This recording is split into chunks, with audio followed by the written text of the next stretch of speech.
Le nouveau management public est un nouveau concept à vu le jour dans les pays en développement afin d'accompagner le chantier de réforme et de modernisation. Il était appelé auparavant la gestion publique. Pourquoi aujourd'hui on parle du management et pas de la gestion? Tout simplement parce que la gestion cherche à minimiser les coûts. Elle considère l'homme comme une charge. Par contre, le management est une notion large et plus globale qui inclut la dimension économique, environnementale et la dimension humaine. Il considère le capital humain comme un facteur clé de réussite, nécessitant une valorisation afin d'assurer le développement socio-économique du pays.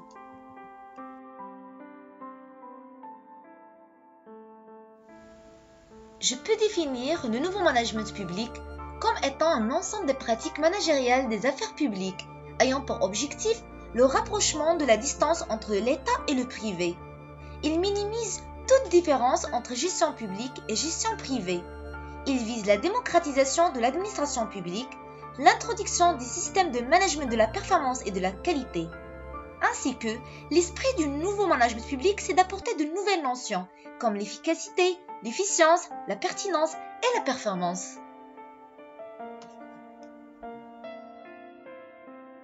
L'émergence de nouveaux managements publics est incitée par plusieurs raisons. Je cite comme exemple un système administratif inflexible, insensible à l'évolution des besoins humains, un manque d'adaptation aux changements politiques, aux variations du marché et aux attitudes des citoyens, l'insatisfaction des citoyens vis-à-vis des services administratifs qui semblent incapables de répondre à leurs exigences, le défi du marché mondial dont le secteur public manque de performance et accumule davantage des déficits budgétaires et de dettes publiques.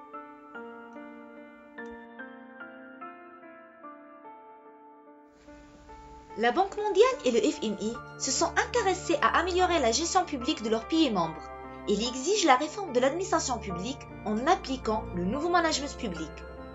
La bureaucratie est un mode de gestion dépassé qui provoque des dysfonctionnements non négligeables. Alors, il faut procéder à un nouveau management public axé sur les résultats et la performance et qui va accompagner le chantier de la décentralisation, de la démocratisation et la privatisation. Autre raison, c'est la multiplication des missions de l'État. L'État-providence centralisé serait devenu lourd, donc plus suffisamment efficient pour piloter l'administration face à un mode fortement évolutif et complexe. Et enfin, la mondialisation des échanges commerciaux et financiers. Les tendances poussant aux déréglementations sont susceptibles de dégrader la compétitivité et l'attractivité des pays, d'où la pression adressée aux États pour réformer leurs administrations.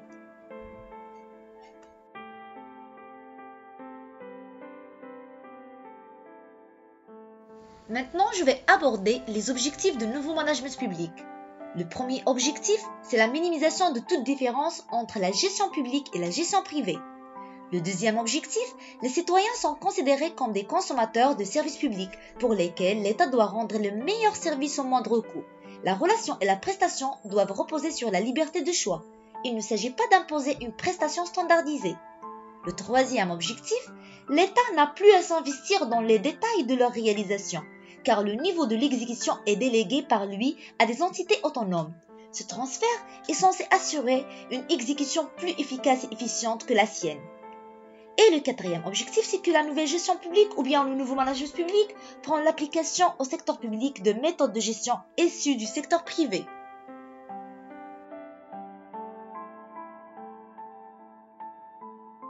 Aussi, parmi les objectifs de nouveau management public, c'est la modernisation et la réforme du secteur public et de rendre la gestion publique pragmatique et d'assurer une bonne gouvernance des organisations publiques en introduisant des concepts qui sont des piliers de la bonne gouvernance tels que la transparence, l'équité, l'intégrité, la reddition des comptes, la flexibilité et la responsabilité.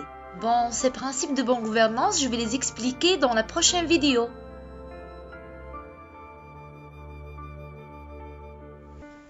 La mise en œuvre du nouveau management public dans le monde s'est articulée autour des réformes organisationnelles suivantes.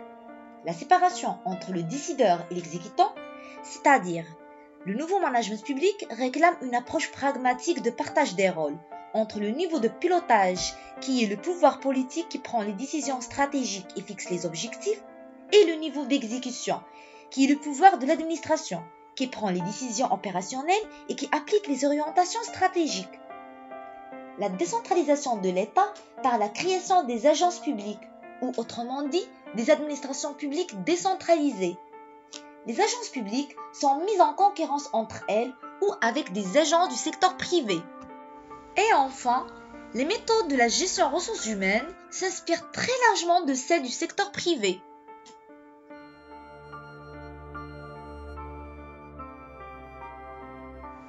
Vous savez que toute approche scientifique a des avantages et des inconvénients. C'est pour cela, dans cette partie, je vais citer quelques limites ou bien des critiques de nouveau management public. La première critique, c'est que les missions de service public se définissent en termes politiques et non entrepreneuriaux.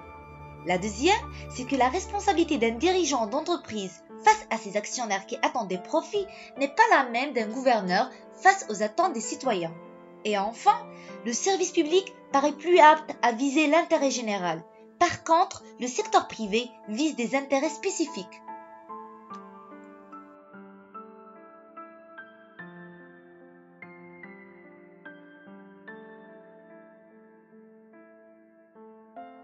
Ma vidéo a pris sa fin et à la prochaine.